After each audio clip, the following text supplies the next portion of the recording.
नमस्कार, स्वागत है आपका एक बार फिर से भारत समाचार के इस खास कार्यक्रम में जो ब्यूरोक्रेसी और राजनीति की तमाम सारी चटपटी खबरें लेकर आता है। तो चलिए शुरू करते हैं इस बार का पावर सेंटर।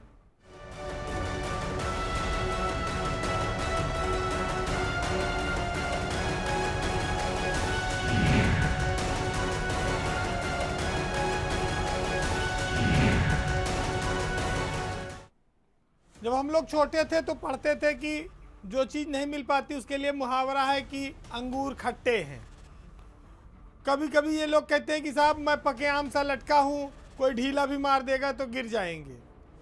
ये सब कहावतें सियासी हलकों में बड़ा मायने रखती हैं। जैसे जैसे हम बड़े हुए ये जानने लगे कि वो कोई भी दल या नेता जब तक हमारे साथ है तब तक वो उसके अच्छाइयाँ गुण सबसे बेहतर हैं, लेकिन जैसे ही वो साथ छोड़ के दूसरे दल में जाता है तैसे उसको लोग कूड़ा कचरा कहने लगते हैं, दागी कहने लगते हैं और तमाम सारे आरोप लगने लगते हैं। उत्तर प्रदेश में विधानसभा चुनाव निकट है। पिछला सप्ताह भी काफ़ी उलटफेर वाला रहा है, लेकिन इस उलटफेर में अगर लाभ हानि के तौर पर आप देखेंगे तो जो दलों का एक जमावड़ा हो रहा है वो समाजवादी पार्टी और अखिलेश यादव के साथ खास तौर से हो रहा है। इसको आप महागठजोड़ भी कह सकते हैं, क्योंकि अखिलेश यादव जो गठबंधन कर रहे हैं वो पूरब से पश्चिम तक लगातार उनकी प्रासंगिकता है। खास तौर से पश्चिमी उत्तर प्रदेश में किसानों का जो आंदोलन था वो बीजेपी को काफ़ी डैमेज कर रहा था, लेकिन कृषि बिल वापस लेकर केंद्र सरकार ने किसानों के इस गुस्से को कम करने की कोशिश की। ऐसे में जयंत चौधरी और राष्ट्रीय लोकदल की भूमिका पश्चिमी उत्तर प्रदेश में बड़ी महत्वपूर्ण हो चली थी। लोग ये डगमगा रहे थे, आशंका कर रहे थे कि जयंत चौधरी शायद अखिलेश यादव के साथ गठबंधन नहीं करेंगे। कई बार उनका नाम कांग्रेस के साथ जुड़ा, क्योंकि प्रियंका गांधी उनको अपने हवाई जहाज में लखनऊ से बैठाकर दिल्ली लेकर चली गई। एक बात ये आई कि कांग्रेस, बसपा और जयंत चौधरी का भी गठबंधन होगा। तीसरा एक और मामला आया चौंकाने वाला, जब अफवाह फैली कि जयंत चौधरी भाजपा के साथ गठबंधन कर सकते हैं, लेकिन अंत में कामयाबी समाजवादी पार्टी को ही मिली। इसकी अगले कदम पर अगले दिन आम आदमी पार्टी पहुंच गई, संजय सिंह भी पहुंच गए, दिलीप पांडे भी पहुंच गए, अखिलेश यादव से मिलाए। गठबंधन का ऐलान तो नहीं हुआ, लेकिन सीटों पर बातचीत हुई। 2 दर्जन से ज़्यादा सीटों पर दावा आम आदमी पार्टी ने किया है। अब वो तालमेल होगा कि नहीं होगा ये अलग बात है। फोटो जारी हो गई। उसके बाद अपना दल कृष्णा पटेल से भी अगले दिन मुलाकात हो गई। तो ये कहा जाए कि पुरानी दोस्ती को तो मजबूत किया ही, नए साथियों को भी साथ जोड़ने की अखिलेश यादव कोशिश में है। यूपी में सीधी टक्कर दिखने लगी है भाजपा और समाजवादी पार्टी के गठबंधन के बीच। ऐसे में बीजेपी के पास तो अपने चिर परिचित पुराने गठबंधन के साथी हैं, लेकिन छोटी छोटी पार्टियों को इकट्ठा करने में जो कामयाबी अखिलेश यादव ने हासिल की है वो बीजेपी के लिए बहुत बड़ा सरदर्द बन रही है। मुकाबला बहुत कड़ा है, इस बात को केंद्र भी जानता है, प्रधानमंत्री मोदी भी जानते हैं, और उनके दौरे भी लगातार उत्तर प्रदेश में इस माहौल को बदलने के लिए हो रहे हैं। जो छोटे छोटे दल थे, साथी थे राजनीति के, उनको समेटकर अखिलेश यादव ने ये मैसेज दे दिया कि वो सरकार उत्तर प्रदेश में बनाने के लिए दुश्मन को भी गले लगाने को तैयार है। हालांकि बीजेपी अपने साथी ओम प्रकाश राजभर के बिछड़ने का दर्द जग जाहिर भले न करे, लेकिन चोट उसे गहरी लगी है। उसकी भरपाई वो संजय निषाद से करना चाहते हैं, लेकिन वो कहाँ और ये कहाँ, इसका अभी तुलना करना ठीक नहीं होगा। सियासत में ये होशियारी ज़रूर बनाए रखना चाहिए कि कोई दल अगर आपके साथ नहीं आ रहा है और दूसरे के साथ जाने से वो आपको नुकसान कर सकता है तो उसको वहाँ जाने भी न दो, इसका भी इंतज़ाम कुछ रखो। ये लोग बड़े राजनीतिक दल करते रहे हैं, लेकिन बीजेपी के पास अब शायद इसका समय नहीं बचा है। तो सियासत में कुल मिलाकर बात इतनी होती है कि सत्ता भले हमें मिले ना मिले, लेकिन हमारे दुश्मन को ना मिले। एक साहित्यकार ने बड़ा पहले लिखा भी था कि ये इंतजाम हमेशा रखो कि तुम हमें चाहो या ना चाहो कोई बात नहीं, पर किसी गैर को चाहोगी तो मुश्किल होगी। अब बात सियासत के इतर ब्यूरोक्रेसी की, वर्दी वाले अफसर की, संवेदनाओं की, और जो बोल नहीं सकते, अपनी पीड़ा कह नहीं सकते, उनके दर्द को समझने की। बात तब की है जब पूरी दुनिया में कोरोना ने कोहराम मचाया, कोरोना काल आ गया, जब आम आदमी के सामने खाने का संकट आ गया क्योंकि लॉकडाउन लग गया। लोग शहर छोड़कर अपने अपने घरों को जाने लगे, रास्ते में भूखों रहे, कई कई सौ किलोमीटर पैदल चले। जब आदमी को कोई नहीं पूछ रहा था तो जानवरों को कौन पूछता। लेकिन आज इसी से एक मानवीय खबर निकल कर आई। लखनऊ में एडिशनल डीसीपी हैं चिरंजीव नाथ सिन्हा, उनकी पत्नी भी पुलिस में अफसर हैं, रश्मि।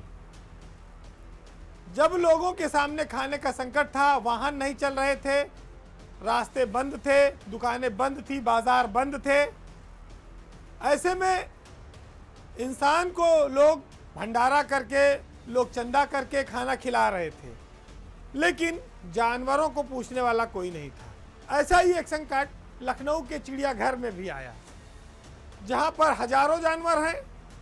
उनके सामने लॉकडाउन में खाने की समस्या पैदा हो गई। कोई शहद खाता है, कोई रोटी खाता है, कोई अनाज खाता है, और कोई मांसाहारी खाता है जानवर। उनको खाना मिलना मुश्किल हो गया क्योंकि दुकानें बंद थी। ऐसे में चिरंजीव नाथ सिन्हा अचानक से उनको लखनऊ चिड़ियाघर की याद आई।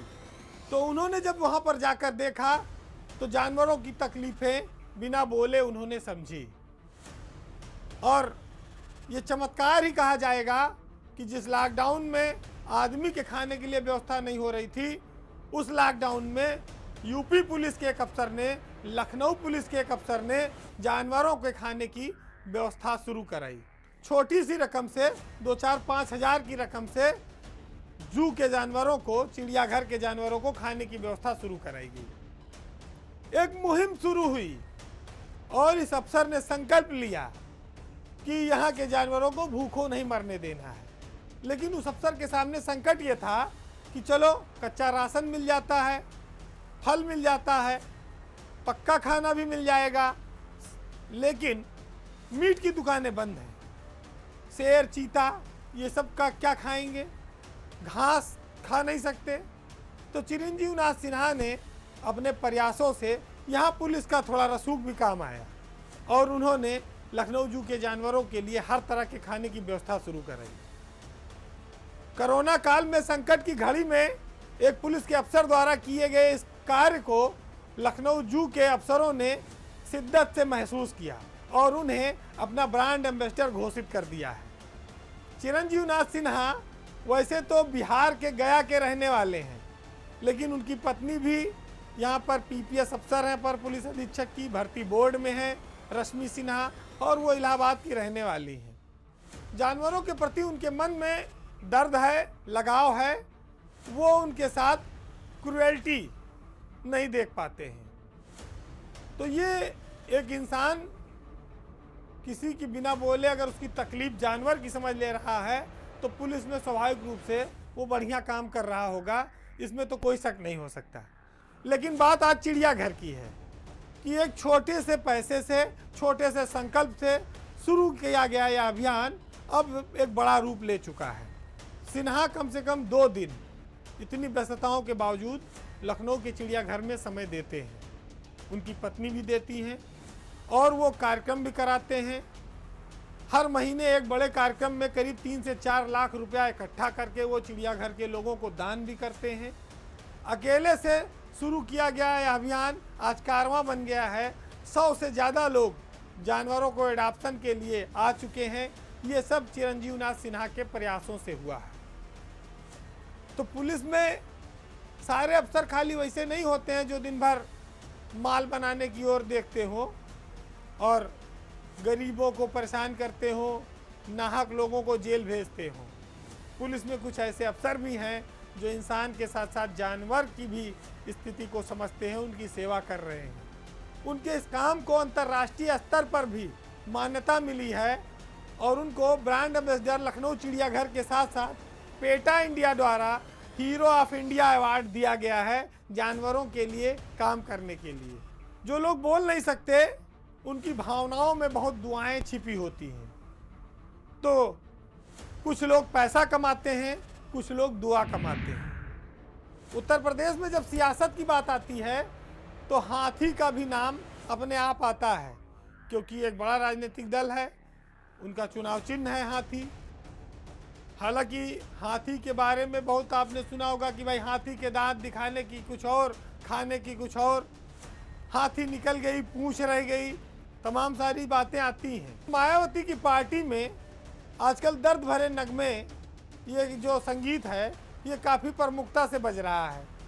कारण एक के एक अंतराल के बाद मायावती के बड़े बड़े दिग्गज नेता, विधानमंडल दलों के नेता अपनी पार्टी को अलविदा कहते जा रहे हैं। अगर आप देखिए तो पिछले 6 महीने में मायावती को तीसरी बार विधानमंडल दल का नेता बदलना पड़ा, क्योंकि पुराने वाले पार्टी छोड़कर चले गए, खिसक लिए। अच्छा, हाथी वाले जो उतर रहे हैं ज़्यादातर सब साइकिल पर सवार हो रहे हैं, ये भी उनके गुस्सा देता है उनको। सबसे पहले बात आती है लालजी वर्मा की, जो बसपा के बहुत कद्दावर नेता थे, मायावती के बड़े करीबी थे, कांसी राम के ज़माने से थे, विधायक थे। पार्टी छोड़ दी, पद छोड़ दिया और सपम चले गए। रामाचल राजभर चले गए, सुखदेव राजभर भी चले गए, हालांकि उनका देहांत हो गया। अब शाह आलम और गुड्डू जमाली को मायावती ने बनाया था नेता विधानमंडल दल, वो भी पार्टी छोड़ गए, वो तो विधायकी भी छोड़ गए, उन्होंने त्यागपत्र दे दिया। मायावती को एक साल में कई झटके लगे। अब उन्होंने तीसरी बार उमाशंकर सिंह को पार्टी विधानमंडल दल का नेता बनाया है। लोग ये कहते हैं कि बसपा के पास अब 4 विधायक बचा है, तो उसी में नेता, उपनेता, सचेतक सब बना लो, जिसको जो बनाना हो। हालांकि अब नेता बनाने की और कोई पद देने का समय नहीं, क्योंकि विधानसभा का चुनाव जनवरी में ऐलान उसका हो जाएगा। ऐसे में सबका फोकस चुनाव पर है, लेकिन सभी साथी बिछड़े बारी बारी, ऐसा क्यों हो रहा है?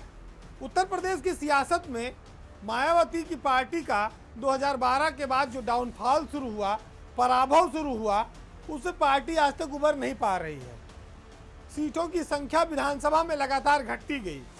हालांकि लोकसभा में मायावती ने अखिलेश यादव के साथ गठबंधन किया था और 10 सांसद जिताने में वो कामयाब रही थी। लेकिन अब जब 19 विधायक से पार्टी के पास 4 विधायक बचे, तो हाल तो इसका मतलब बुरा है और पार्टी को 403 विधानसभा सीटों पर चुनाव लड़ना भी है। ऐसे में मजबूत प्रत्याशियों के लिए उनको काफ़ी मेहनत भी करनी पड़ेगी। पार्टी के शीर्ष नेता का यह दायित्व बनता है कि जो उनके साथ कई वर्षों से सेवाएं दे रहे हैं, जो उनके एसेट हैं, उनको रोकने की कोशिश की जाए। लेकिन बीएसपी में इसकी परंपरा कभी रही नहीं है और मायावती इनसे हमेशा बेफिक्र रहती हैं। पावर सेंटर में आज बात राजनीति, अफसरशाही, इन सब के इतर एक मानवीय संवेदना से जुड़ी हुई। यह खबर इसलिए ज़रूरी हो गई थी कि हम आप जाने कि दुनिया में औलाद की कीमत आदमी के लिए क्या होती है।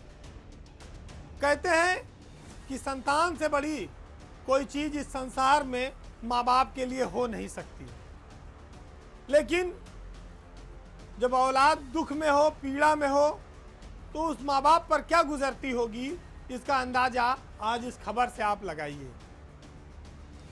एक माता पिता अपनी औलाद की खातिर सब कुछ बेच सकता है। अपनी अंतिम सांस तक वो अपने बच्चों पर लुटा सकता है, उनका जीवन बेहतर बनाने के लिए कुछ भी कर सकता है, चाहे उसे खुद कितने कष्ट क्यों ना सहने पड़े। वो अपनी औलाद को कभी तड़पता हुआ नहीं देख सकता। आज मैनपुरी के एक ऐसे परिवार की कहानी है जिसको सुनकर आपका कलेजा कांप उठेगा। मैनपुरी में एक व्यक्ति के 3 बच्चे हैं। उन तीनों बच्चों को थैलीसीमिया नामक रोग है। इन तीनों बच्चों की खातिर एक पिता अपनी पूरी ज़मीन बेच चुका है, घर बेच चुका है, फिर भी उसकी बच्चे उसकी आंखों के सामने तड़पते हैं। वह ईश्वर से हाथ उठाकर दुआ करता है कि कोई चमत्कार कर दो। मैनपुरी की किसनी तहसील में एक गांव है नंगला कतरा। वहां पर शिवबीर अपने परिवार के साथ रहते हैं। शिवबीर की पत्नी और उनके 3 बच्चे हैं। ये तीनों बच्चे थैलीसीमिया नामक घातक बीमारी से पीड़ित हैं। सबसे बड़ी बेटी है करिश्मा जो 11 साल की है। दूसरे नंबर पर लड़का है दिव्यांशु जो लगभग 8 साल का है। और सबसे छोटी बेटी है राधा जिसकी उम्र करीब 5 साल है। अब ये थैलीसीमिया और इसकी परेशानी क्या है? शिवबीर के जो तीनों बच्चे हैं जब ये पैदा हुए तो 2-3 साल तक एकदम ठीक रहे, लेकिन 3 साल बाद इनके शरीर में खून बनना बंद हो गया। जब शरीर में खून नहीं बनेगा तो स्वाभाविक है कि बच्चे छटपटाएंगे, और अगर उन्हें खून नहीं चढ़ाया गया तो फिर उनकी मौत भी हो सकती है। पहले ये माना गया कि एक बच्चा है, शायद इसको कोई रोग हो गया तो दूसरे बच्चे में नहीं होगा, लेकिन ये बीमारी दूसरे बच्चे में भी आई। ऐसे ही वो तीसरे बच्चे में भी आई। सबसे पहले इसकी जानकारी उनको 2016 में हुई।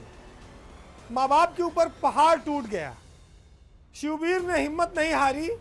वो लखनऊ की पीजीआई और दिल्ली के एम्स तक के डॉक्टरों तक दौड़ लगाते रहे, लेकिन ना तो इतना पैसा था और ना ही उनका ऑपरेशन हो पाया। थैलीसीमिया बीमारी में अब इन बच्चों को पहले 1 महीने पे खून चढ़ाना पड़ता था, अब 20 दिन पर 15 दिन पर खून बदलना पड़ता है। एक बच्चे पर खून बदलने का पूरा खर्चा और दवाओं का लगभग 10 से 12 हज़ार रुपया आता है। अगर हर महीने एक बार भी मान लें हम तो 30 से 35 हज़ार रुपया इस इलाज पर खाली खून बदलने पर आ रहा है बच्चों की।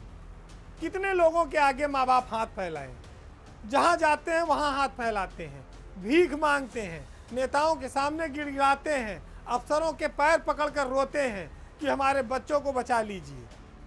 सरकार से उनको मदद का इंतज़ार है। हम इस खबर के माध्यम से सरकार का ध्यान भी आकर्षित करना चाहते हैं कि इस परिवार के 3 बच्चों की जान बचाना हमारी आपकी सबकी जिम्मेदारी है। शिवबीर मैनपुरी से लेके लखनऊ तक खूब दौड़ भाग करते हैं, भूखों रहते हैं, पत्नी को लेके जाते हैं। जिसने दे दिया उसका भी भला, जिसने नहीं दिया उसका भी भला। लोगों के चंदे से बच्चों का इलाज हो रहा है। उनसे जब पूछा गया कि आखिर इस इलाज का हल क्या है, तो इसका हल है ऑपरेशन।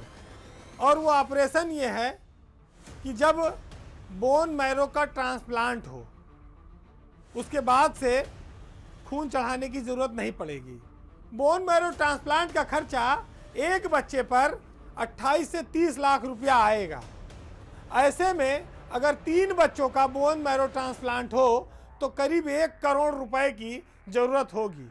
बिना सरकारी मदद के ये इलाज संभव नहीं है। हालांकि हमारे समाज में बहुत बड़े पैसे वाले लोग भी हैं, बहुत बड़े बड़े दाता धर्मी भी हैं। उनके लिए 3 बच्चों का इलाज कराना कोई बड़ा काम नहीं है।